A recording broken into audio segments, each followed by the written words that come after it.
Quem diz os homens ser o Filho do Homem?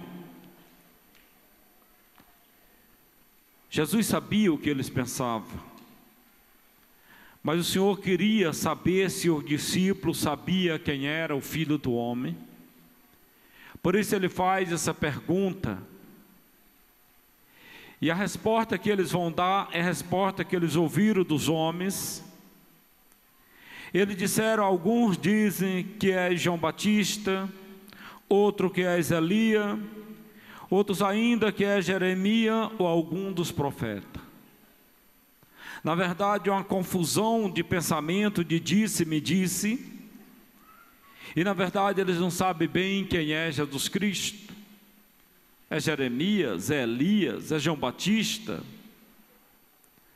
Não sabemos se é Elias ou João Batista, então é alguns dos profetas. E Jesus então pergunta para eles, e vós quem dizeis que eu sou? É interessante essa resposta, essa pergunta de Jesus, porque os discípulos já estão com o Senhor quase 3 anos.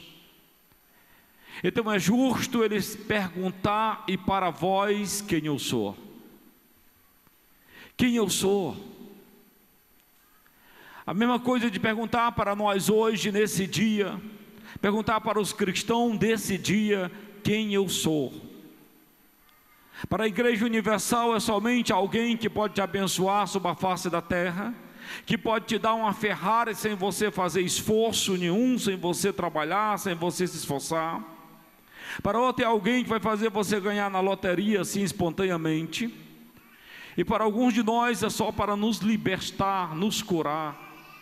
E para alguns ainda é um empregado que eu digo faça isso, e se não fizer eu fico com raiva, eu me afasto, eu me zango, eu não venho mais aqui, enfim. Enfim, é um criado para nós. E para vós quem eu sou? Será se eu só sou alguém de recado, moleque de recado? E para você, diz Jesus Cristo. Na verdade o Senhor é muito mais do que tudo isso. Ele é o Senhor. Os demônios sempre vão dizer, tu és filho de Davi, tu és o Messias, sabemos quem tu és o Filho de Deus. Os demônios vão dizer isso, mas nunca os demônios vão dizer, tu és o Senhor. Não, eles nunca dizem. Ele nunca diz para Jesus que Jesus é o Senhor de alguma coisa. E talvez nós também nunca falamos que Jesus é o nosso Senhor.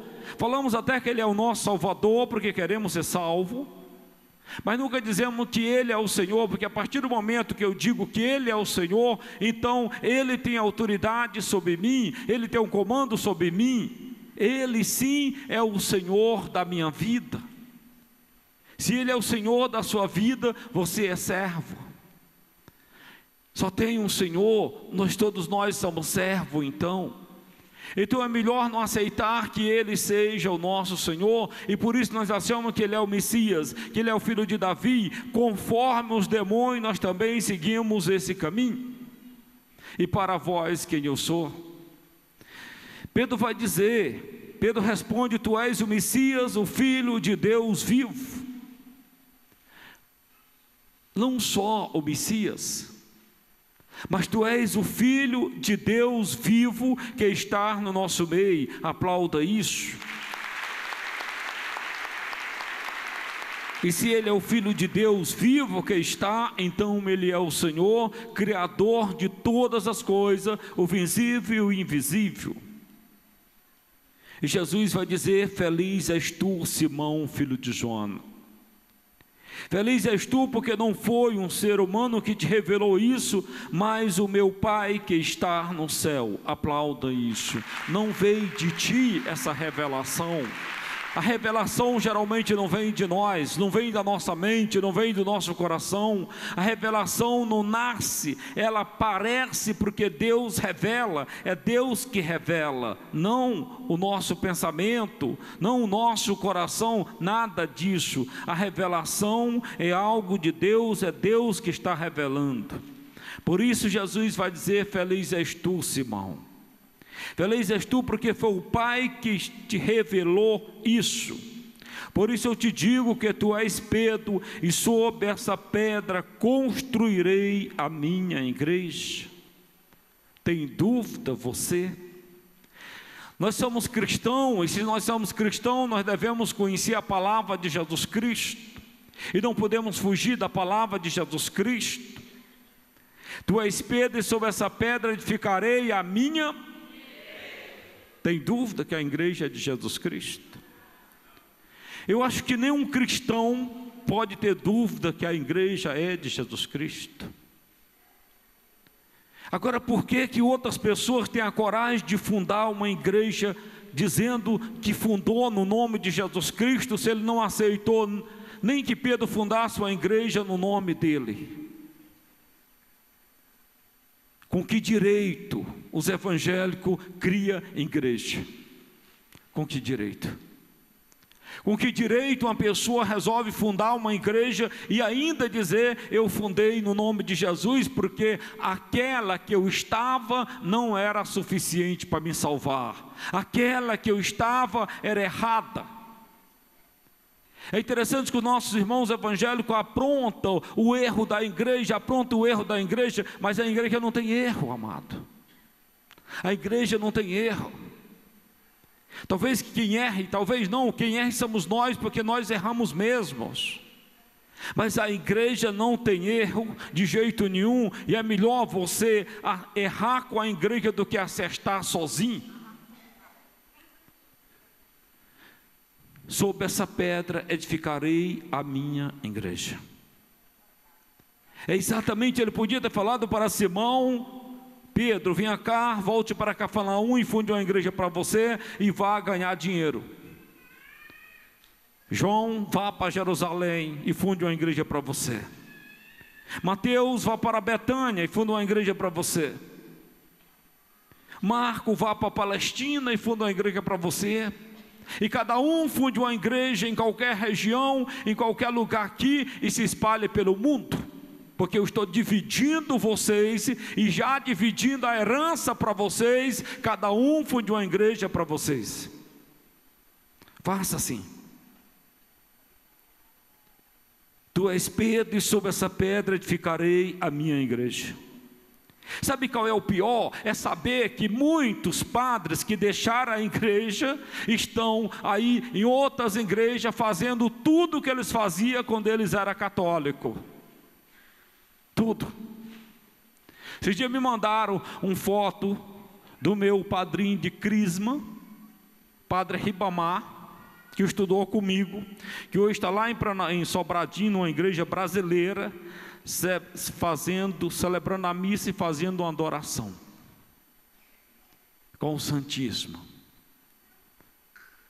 Mandaram esse vídeo para mim. E eu fiquei pensando: mas com que coragem eu vou sair da igreja do Senhor, vou sair da igreja de Jesus Cristo e vou levar a minha túnica, vou levar a minha estola, e lá vou para outro altar celebrar fora da igreja de Jesus Cristo, dizendo que eu estou na igreja de Jesus Cristo, mesmo junto, mesmo amancebado, e mesmo no pecado do adultério, vivendo isso e dizendo que eu estou certo, porque a igreja está errada. Com que coragem nós fazemos isso? Qual é a explicação que Edir Macedo deu para fundar uma igreja para ele? Qual é a explicação que Lutero saiu para fundar uma igreja para ele? Calvino, por que Calvino saiu para fundar uma igreja para ele? Que rebeldia é essa, amado? Que rebeldia é essa? Quando sai da igreja para fundar outra igreja para ele, não sai na paz, pelo contrário, sai na rebeldia, sai na divisão, e não sai com Deus. Não sai com Deus. Porque se ficar com Deus, é como Paulo está dizendo aqui hoje. Paulo está dizendo: exorta os presbíteros que estão entre vós, eu presbítero como eles, testemunho do sofrimento de Cristo, participante da glória que será revelada, sede pastores do rebanho de Deus, confiado a vós, cuidai dele, não por coação, mas de coração generoso, não por topes e ganância, mas livremente. Aplauda São Paulo. Cuidai do rebanho que o Senhor vos deu. Cuidai desse rebanho. Cuide desse rebanho, não fuja desse rebanho, não saia desse rebanho e nem traia esse rebanho, porque o Senhor vos deu esse rebanho. Não como dominadores daqueles que vos foram confiados, mas antes como modelo do rebanho. Assim, quando aparecer o pastor supremo, recebereis a coroa permanente da glória. Não saia. Talvez o mais fácil é sair. O mais fácil é sair, e sair falando, e sair mentindo, e sair condenando, e sair, talvez seja o mais fácil. Os covardes sempre saem. Judas saiu no meio da ceia. No momento extremo da ceia, aonde Jesus dava o seu corpo e o seu sangue, o que Judas fez? Saiu e o Senhor ainda disse: vai. A última palavra de Jesus para Judas, que nós vamos meditar a partir de quarta-feira, é essa: vai, Judas. E o que Judas foi? Foi para o inferno, foi vender Jesus Cristo, saiu para vender Jesus Cristo.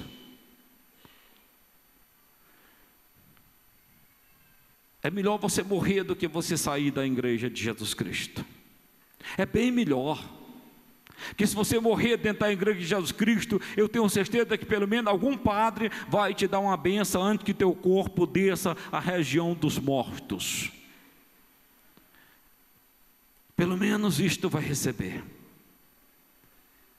E se tu morrer fora da igreja, nem isso tu vai receber. Nem aquela água benta que vão jogar sobre as tuas rosas, sobre teu rosto, tu não vai ter. Nada tu vai ter. Tu não vai ter nada. Morra dentro da igreja de Jesus Cristo, porque Pedro, Tiago, João, Tomé e todos eles morreram dentro dessa corrente de graça, dentro da igreja de Jesus Cristo. Tu és o Messias, o Filho de Deus vivo. Tu és. Lá no centro de evangelização, você já viu, eu mandei pintar todos os papas. Está faltando o Papa Francisco, e já tem um local para ele, já tem um lugarzinho para ele. Assim que ele morrer, nós vamos pintar o Padre Francisco, porque só pinta depois de morto. Ou então depois que renuncia, como fez Bento XVI.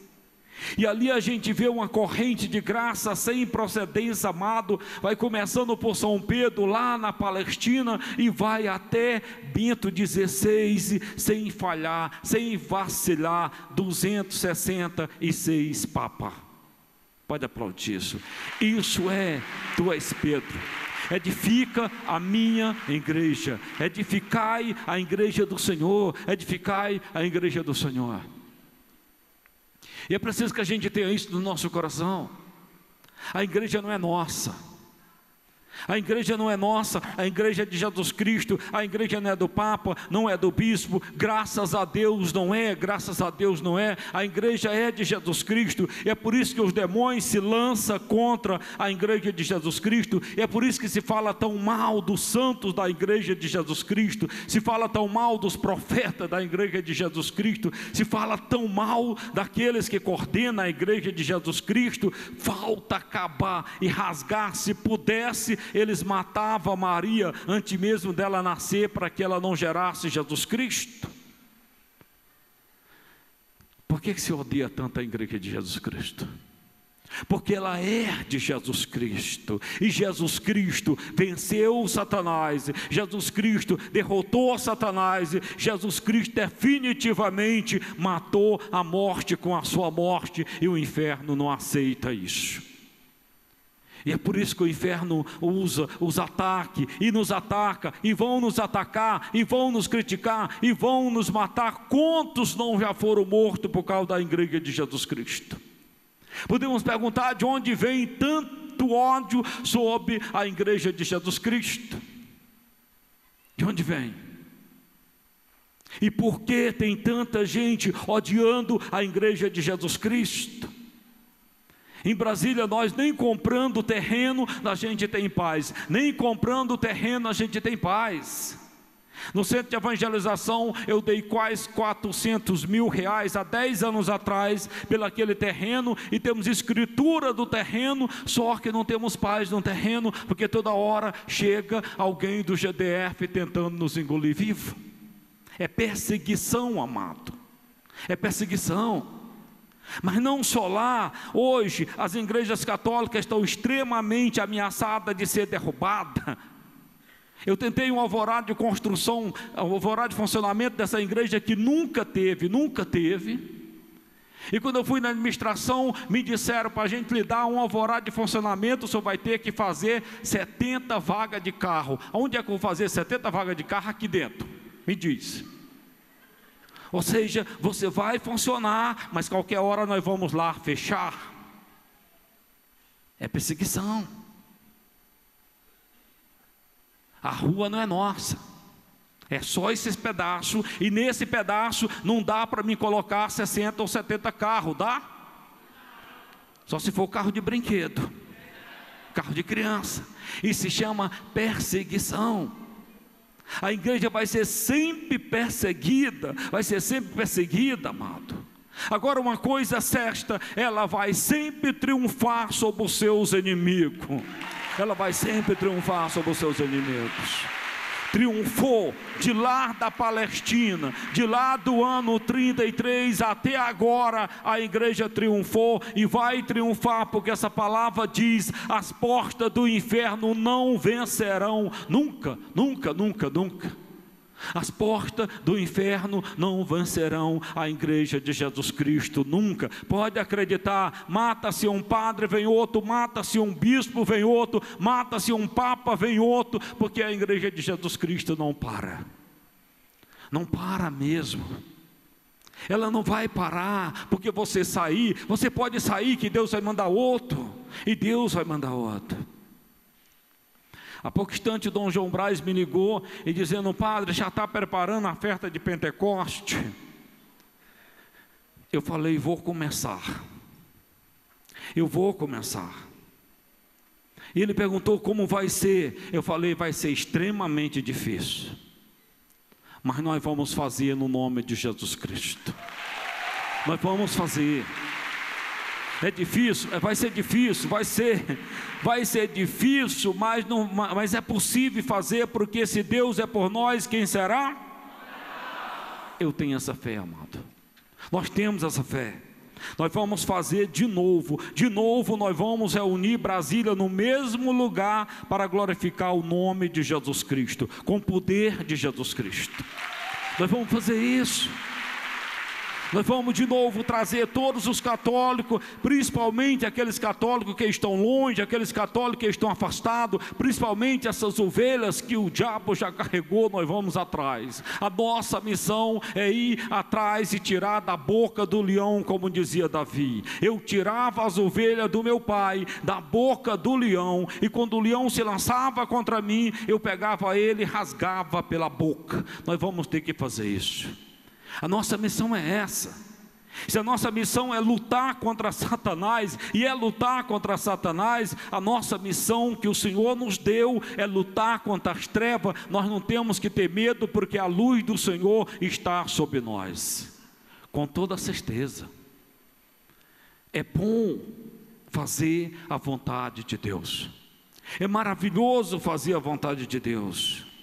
Quando eu rezava esses dias pedindo o tema, Ainda não me veio a arte eu não sei como é que vai ser, mas o tema, quando eu rezava, o Senhor me dizia: em Pentecoste, vinde a mim todos vós, amado, e nós vamos levar todos para Jesus Cristo.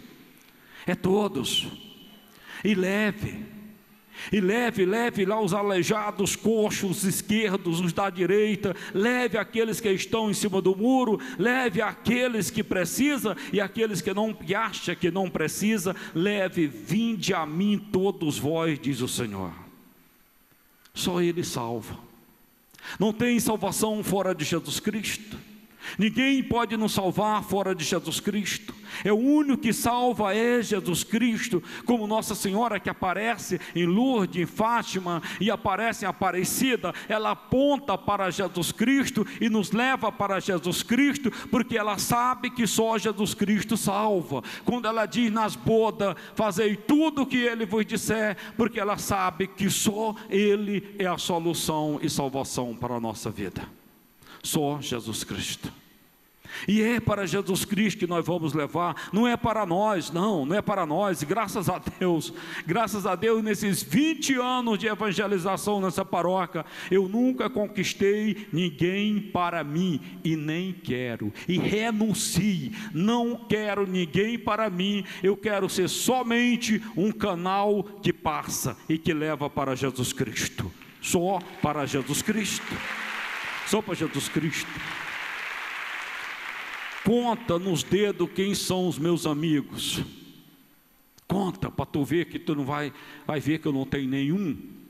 Tem simpatizante, amigo? Tem não. Meu amigo é Jesus Cristo.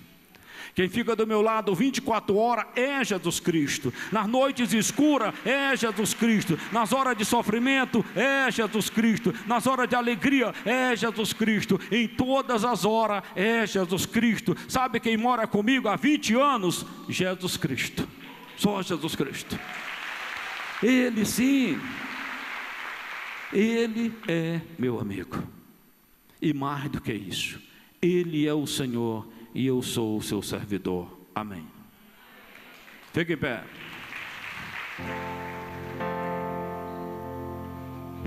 Eu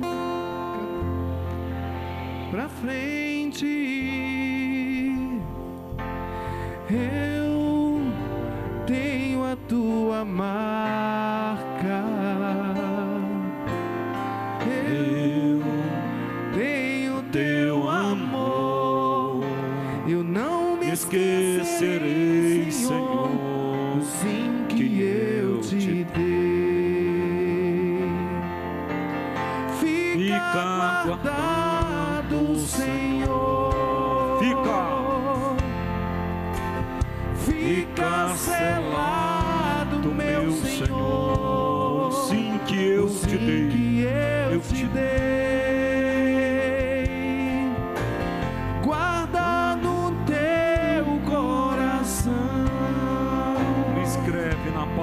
De tua mão. Escreve na palma de tua mão o sim que eu te dei. O sim que eu te dei. Eu caminharei contigo. Eu caminharei contigo. Também em noites mais escuras. Também em noites mais escuras. Eu vou sentir tua presença em mim. E se eu cair, Senhor, tu vais me levantar. Solta tem muito compromisso com o Senhor. Canta. Fica selado. Fica selado, meu Senhor. O sim que eu te dei. Guarda no teu coração. Escreve na palma de tua mão. Escreve na palma de tua mão. O sim que eu te dei. O sim que eu te dei. O sim que eu te dei. Eu caminharei contigo.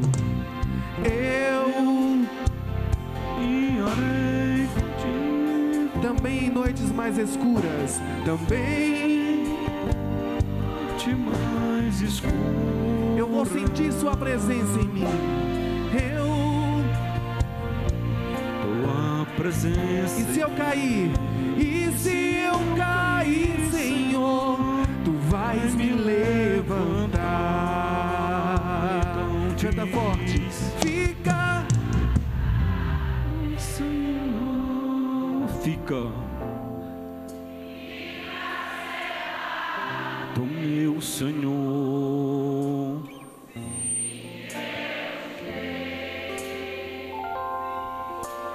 guarda no teu coração, escreve na palma de tua mão o sim que eu te dei, O sim que eu te dei, que eu te dei. O salmista de hoje vai dizer, senta mais um pouco: o Senhor é o pastor que me conduz e não me falta coisa alguma. O Senhor é o pastor que me conduz. E nós somos conduzidos pelo Senhor. Nós que já somos amigos de Deus, nós somos conduzidos pelo Senhor. E se o Senhor nos conduz, coloque isso na sua cabeça: não te falta coisa alguma. Satanás, a profissão de Satanás é colocar medo nas pessoas. Ele vive colocando medo nas pessoas. E as pessoas ficam sempre cheias de medo. Quando as pessoas vêm ao meu encontro para dizer: padre, fizeram a feitiçaria para mim e eu já estou doente. Eu já estou doente. Eu já estou assim, eu já estou desempregado. E eu sempre pergunto: mas cadê a sua fé em Jesus Cristo? Cadê a sua confiança em Jesus Cristo? Porque se Jesus Cristo é o teu pastor amado, a palavra já diz: cai 1000 à tua esquerda, 10.000 à tua direita, e tu não serás atingido. Só se você não estiver com Jesus Cristo. Se você não estiver com Jesus Cristo, essas coisas vão te pegar mesmo. Mas se tu estiver em Jesus Cristo, essas coisas vão fugir de você. Essas coisas vão fugir de você.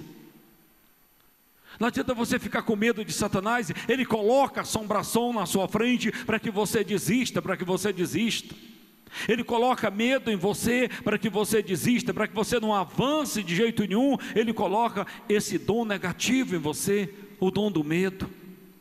Não precisa ter medo, porque o Senhor é o pastor que te conduz.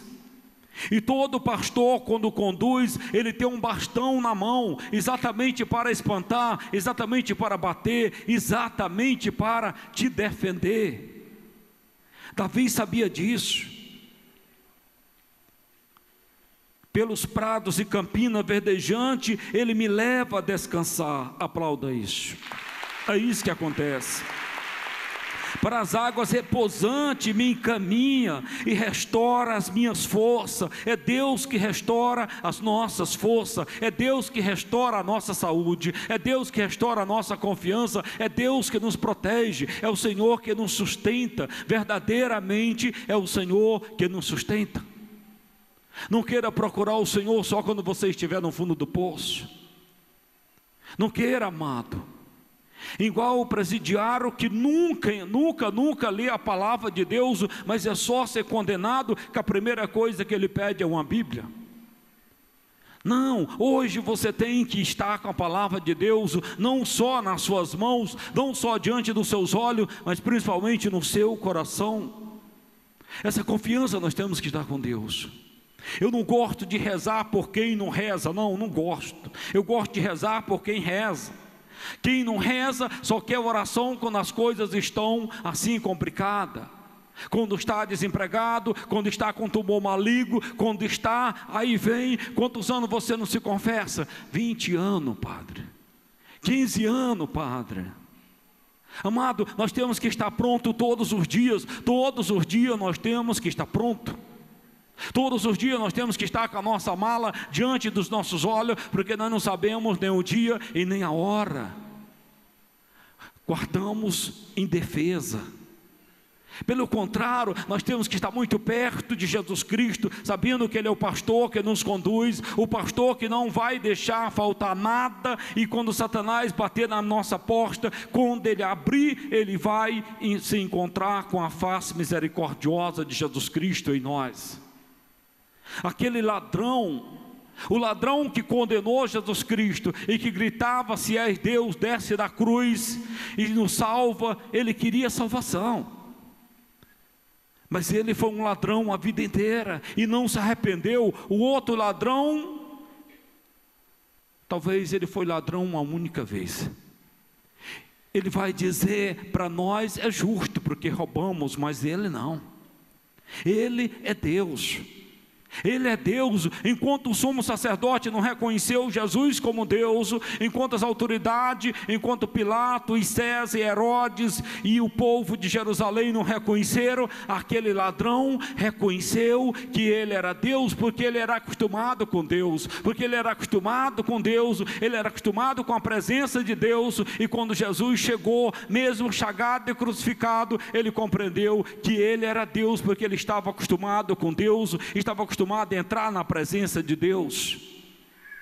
Talvez ele cometeu o único crime na vida e por isso foi condenado, mas ele não está desesperado, ele está confiante na misericórdia, ele está confiante na graça de Deus, ele está confiante na misericórdia. Por isso ele diz, e é o único que recebe a garantia da boca do Senhor, quando o Senhor diz: hoje mesmo estará comigo no paraíso. Aplauda isso. É o único. Conheceu o que era Deus. Nós temos que ter Deus sempre dentro de nós. Nós temos que ter Deus sempre perto de nós. Nós temos que ter sempre Deus nos conduzindo, para que a gente sinta sempre mais a presença dEle em nós. É preciso sentir a presença de Deus em nós. É necessário sentir a presença de Deus em nós. Não reze só quando você estiver na igreja, não reze só quando você estiver em encontro, não reze só, reze constantemente, e reze toda hora, e reze todo segundo, e reze sempre, ore sempre, se acostume a ter uma espiritualidade orante, que com certeza você vai conhecer Deus em todas as horas. Amém.